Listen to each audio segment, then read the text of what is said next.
Lena wasn't supposed to be in my life.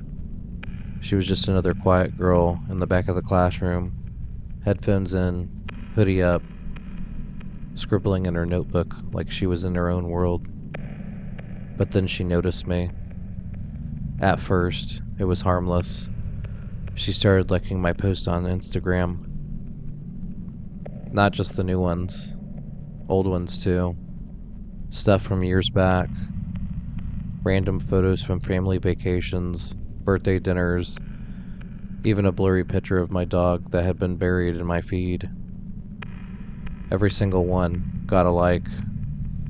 Then came the DMs. Hey, I hope you had a good lunch today. You look good in that blue shirt. I thought she was being friendly, but the messages never stopped. I'd wake up to 30 unread texts. Some were normal. Good morning. Sleep well? Others were way too specific. You tapped your pencil 12 times during math today. You laughed too hard at Emily's joke. You shouldn't hang out with people that don't appreciate you. That's when I realized she was always watching. At first, I laughed it off. Told my friends I had a stalker. One day, I blocked her, but Lena didn't take the rejection well. I had gotten 3 follow requests from accounts named Lena Loves You 1, Lena Loves You 2, and Lena Loves You 3. Because I blocked her, letters started showing up in my locker, handwritten, smelling like perfume. You smiled at me today. I'll never forget it. You belong to me. Don't let anyone else think they can touch you. Then I found something worse. A small box tucked inside my backpack. Inside was a piece of my own hair. Hair that had been in my bathroom trash can after a self-haircut. She had been inside of my house. I told myself I was imagining things. Maybe it wasn't her. But then, one night, I came home and noticed the window latch in my room was undone. My phone buzzed as I locked it. A message from an unknown number. You forgot to leave it open for me. Don't worry, I fixed it. I dropped my phone. The next day at school, Lena sat in her usual spot, doodling in her notebook. She looked at me once and just smiled, like we had a secret together. Things escalated fast after that. A friend of mine, Chris, was walking with me to my car one night after practice. We were joking around, shoving each other like guys do. The next morning, his car tires were slashed, all 4 of them. On the windshield was a note. Chris, stay away from him. He's mine. Chris didn't really take it seriously, but I couldn't ignore it. 2 weeks later, a friend of mine named Emily, the same Emily Lena had mentioned in some of her messages, ended up in the ER. Someone had shoved her down the stairs at school. No one knew who, but when I saw her in the hospital, flowers had already been delivered to her room. The card only said, I told you he wasn't yours. L. I thought it couldn't get worse. I thought she would get tired of doing this, but Lena never got bored of stalking me. One night, after a long shift at work, I came home to find my front door already unlocked. My parents were asleep, and the house was quiet. But when I went upstairs, my room was different. There were candles lit everywhere, rose petals scattered across my bed, my clothes neatly folded on the dresser, and Lena, wearing my hoodie and nothing else, sitting cross-legged on my mattress, scrolling through my phone. She looked up when I froze in the doorway, smiling. "Welcome home. You're late." I wanted to scream, run, but I couldn't move.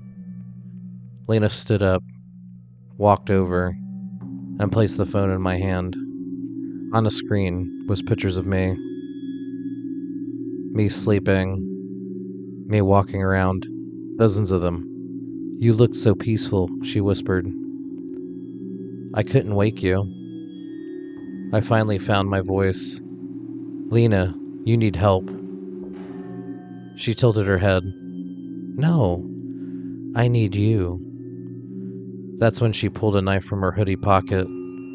Small, serrated, the kind you'll find in a kitchen drawer.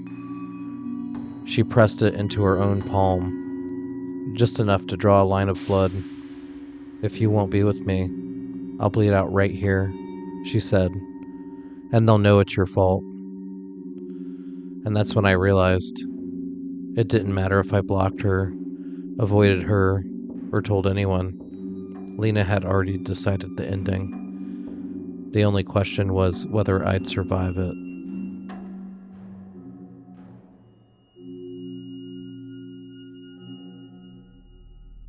I didn't sleep that night.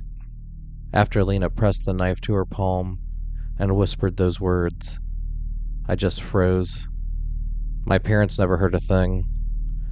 Somehow, she finally left on her own, leaving rose petals scattered across the floor like it was some kind of twisted date. I thought it was over, though. Maybe she had gotten what she wanted, to scare me, to prove she could get into my life whenever she wanted. She wanted more. A week later, Chris stopped showing up to practice. His mom posted on Facebook asking if anyone had seen him. Everyone thought he had run away, but I had a feeling. That night, a text came through from an unknown caller. A photo. It had a picture of Chris tied to a chair, duct tape on his mouth, his eyes wide. He was terrified. Beneath it, a message. "I told you to stay away from him." I nearly threw up. I called the police, and they said they were investigating. When I went to the police station to show them the picture on Facebook, the post had been deleted. I had no proof anymore. I made the mistake of trying to confront her. I followed her after school one evening, careful not to be seen. She didn't take the bus or get a ride, but she did walk home. I saw her ducking down side streets until she disappeared into a rundown house at the edge of town. I found the house and looked around. The windows were boarded, but one side had a gap. I wish I never looked in.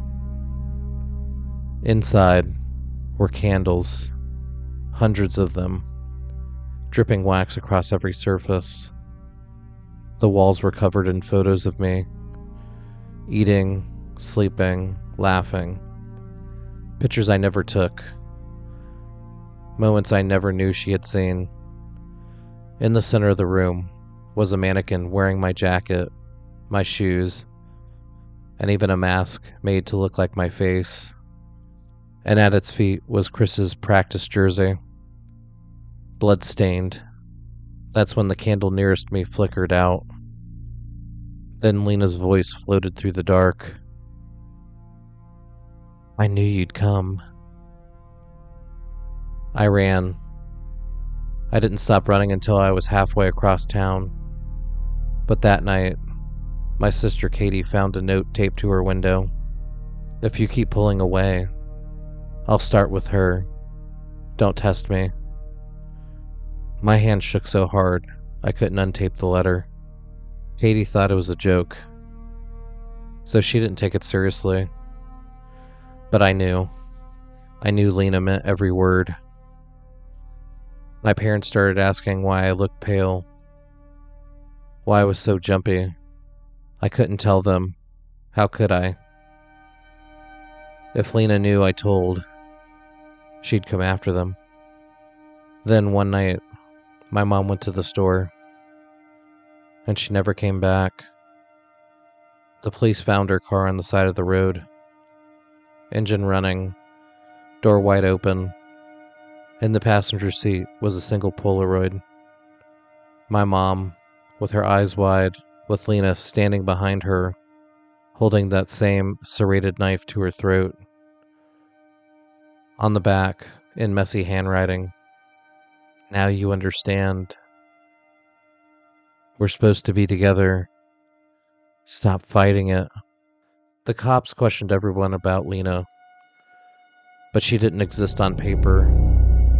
They couldn't find a birth certificate, an address, or any records. It's like she never existed. But she was real to me, and was a major problem in my life. I found a note on my pillow, written in my mother's handwriting. "She loves you. Stop resisting." And below that, a fresh Polaroid of my mom again, smiling this time, standing beside Lena like they were family. And that's when I realized Lena wasn't just obsessed with me anymore. She was pulling everyone I loved into her world. I finally broke down and told my dad everything.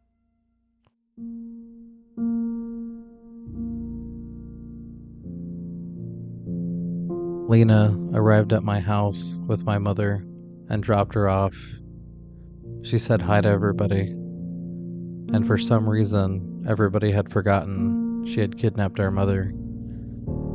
Lena didn't just want me, she wanted belief, and my family, for some reason, was giving it to her willingly. The change was quiet. That's what scared me the most. My dad suddenly stopped watching the news like he always does. My sister stopped going to school. Every conversation in our house bent naturally back to Lena. What she liked, what she thought, what she suggested we do next. If I argued about it, they would get angry. They got concerned about me. It was like there was some form of mass delusion going on, and I was the only one that could see the truth. "You're still confused," my mom would say gently. "Lena's helping us," my dad added. "She's helping you too," Katie whispered once. That word, helping, it followed me everywhere. That's when I noticed a sound. A low, steady hum beneath the walls at night. Not electrical, not mechanical, almost rhythmic. Like breathing. One night, I saw the truth. I woke up at 2:17 to laughter downstairs. Too synchronized, too perfect. Lena was at our table again, using my mom's favorite bowl. My dad sat beside her like a statue. Katie leaned against her shoulder like a child with a parent.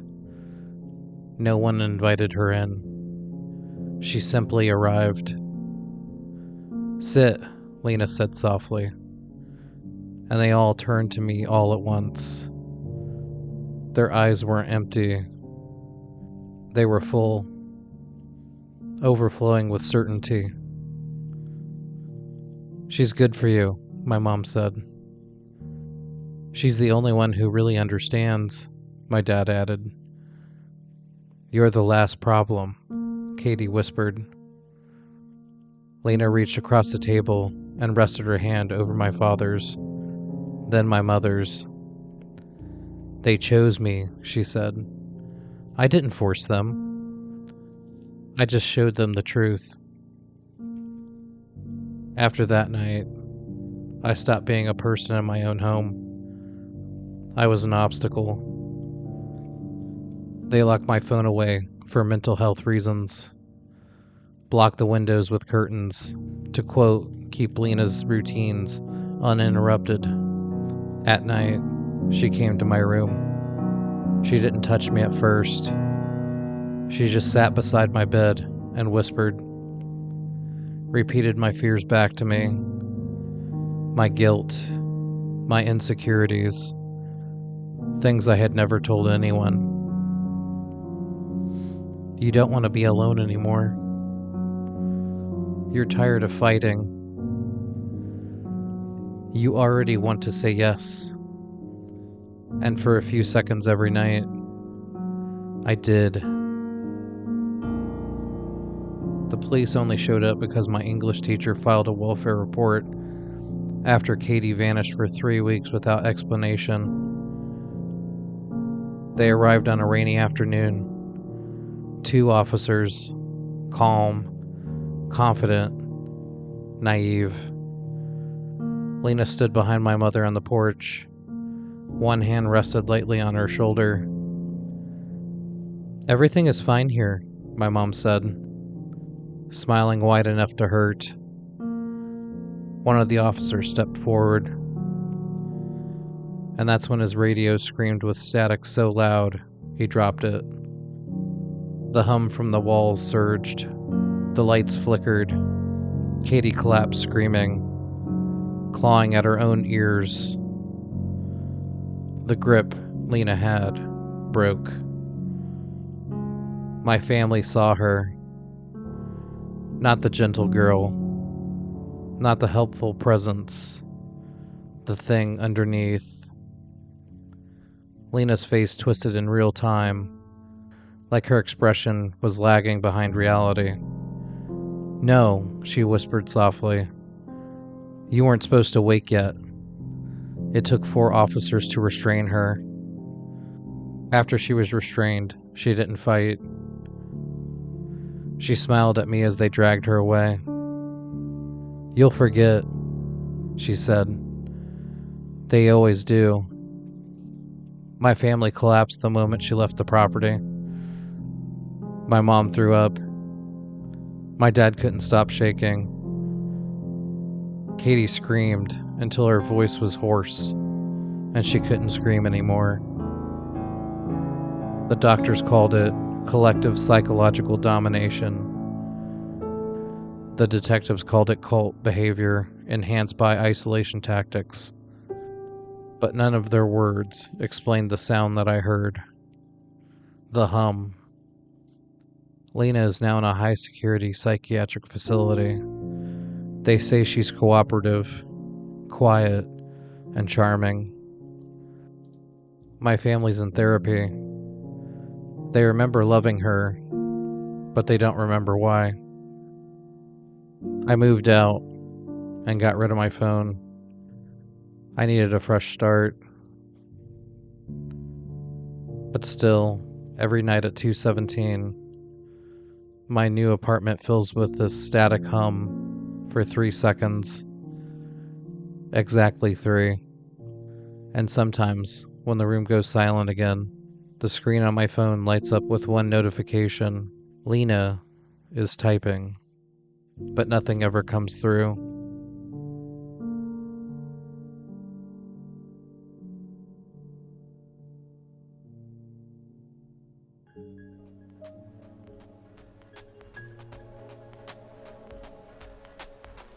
Hey, Spooky Sooner here.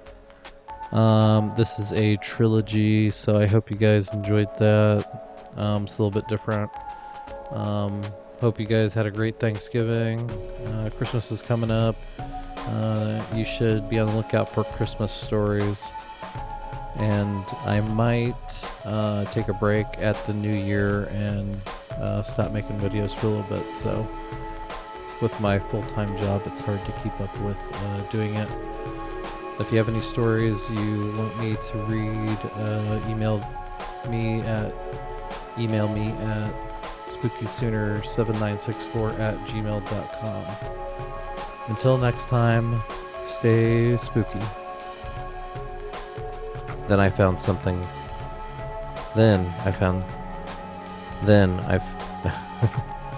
The same Emily Lena had mentioned in some of just an odd drop. I found a note. Shoot. Alright, this is back to the original part of the story. Like her expression. She tapped her head calmly against the squad car window over and over, smiling at me as they dragged... What? That doesn't make sense.